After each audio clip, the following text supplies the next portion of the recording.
So, if you are a crypto holder, today has been one of the most tumultuous and crazy, insane days that there has been in recent memory, at least for 2+ years that I've been kind of watching and looking and being involved in this. And so, we're going to get into this, we're going to unpack this, and going to talk about a little bit about what transpired today and the continued fallout from this. And so, if you're a crypto holder, this definitely is a video for you. Just stay till the end because I got a lot of really good stuff for you. So let's do this. And if you haven't already done so, hit that subscribe button and hit that like button, please. Drop in the comments below how you've been impacted by today's events as well. Would love to hear from you. Okay, so today started out just with a lot of unease and uncertainty. Today being Tuesday, November 8th, depending on when you're watching this video, started out with a lot of unease. There was the speculation of what was going to happen with the FTX, with Sam Bankman-Fried and all that, and Alameda and everything that was swirling around that, and it was so much uncertainty. So the market opened up, as far as kind of North American time, opened up to being down about 4 to 4.5%, 5%, and it was that way for a while. And FTX's token, which is right here, was down at that time about 30%. Okay, so that's what transpired, and that was kind of the morning up until about noon, 1 o'clock. Then what happened was that the news broke that CZ broke the news from Binance, the CEO of Binance, that Binance was going to acquire FTX. And the market took off. Immediately, you saw green candles going across everything, and FTX went blazing all the way back up to about $19. Okay, so it went up about 25 to 30+%.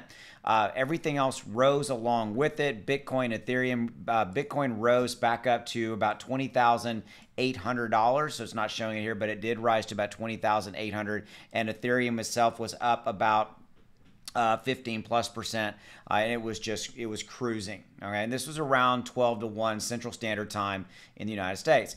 I personally got on a Twitter Spaces from about 12 o'clock to about 1 o'clock Dallas time, and when I got off that call, that Twitter Spaces call, it was like a nuclear bomb had gone off in crypto, and nothing had changed. The CZ, the Binance FTX deal was still there in place. That there's nothing had changed with that. It was just this major, massive unwinding of crypto, and it was impacting every crypto holder.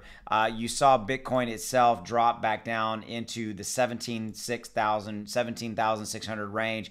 Ethereum itself dropped all the way down into 1259. It's since bounced back a little bit. Solana was really hard hit because of potential exposure that Solana has with Binance's acquisition of FTX and a lot of variable kind of moving parts.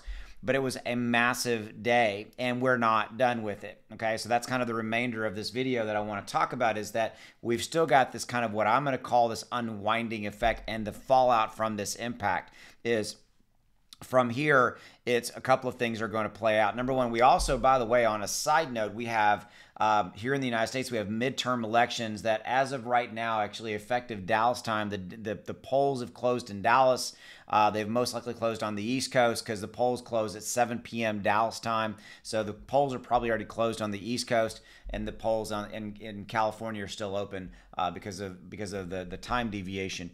But we have midterm elections, Republicans, Democrats, who's going to take control of the Senate, the House. That's all in play as well. Oh, by the way, we got this little thing on Thursday called the CPI report coming out. So there's a lot of moving parts here and a lot of fear and uncertainty. But I think what we're fundamentally seeing here is we're seeing the fallout from the fear of, is there more risk? Is there more exposure with FTX, Alameda, all of these things? And oh, by the way, I think it's ripping over into other exchanges, Coinbase, crypto, and things like this. Are there other exchanges at risk? And that's kind of what we have yet to see. And I got to give Raul Paul credit. The issue here is not the FTX situation, but the Alameda unwind. And is there even a larger liquidity cascade to come? We just can't tell. Be careful. Most hedge funds, et cetera, are still sitting on a lot of cash, but it's the opaque trading shops where issues can still lie.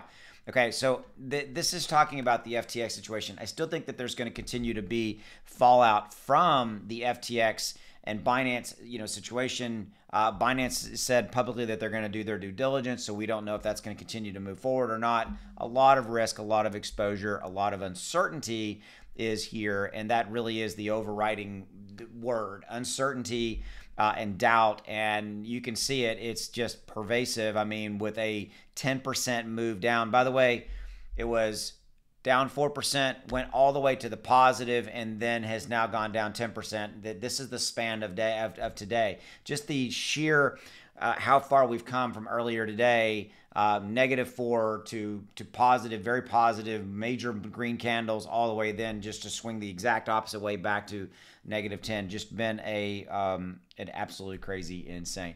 So that's what I've got for you right here, right now. We'll continue to be here. I'll continue to be here for you tomorrow. So if you haven't already done so, hit that subscribe button, because I'm here for you covering this and covering everything that's going on with FTX, with Binance, with the fallout from it, the elections and the result that will most likely be tomorrow, what we'll be talking about, and the impact that will have on crypto. And oh, by the way, the little thing called the CPI report that's going to happen on Thursday. It just continues and continues. So that's what I got for you. As always, I'll see you. Thanks.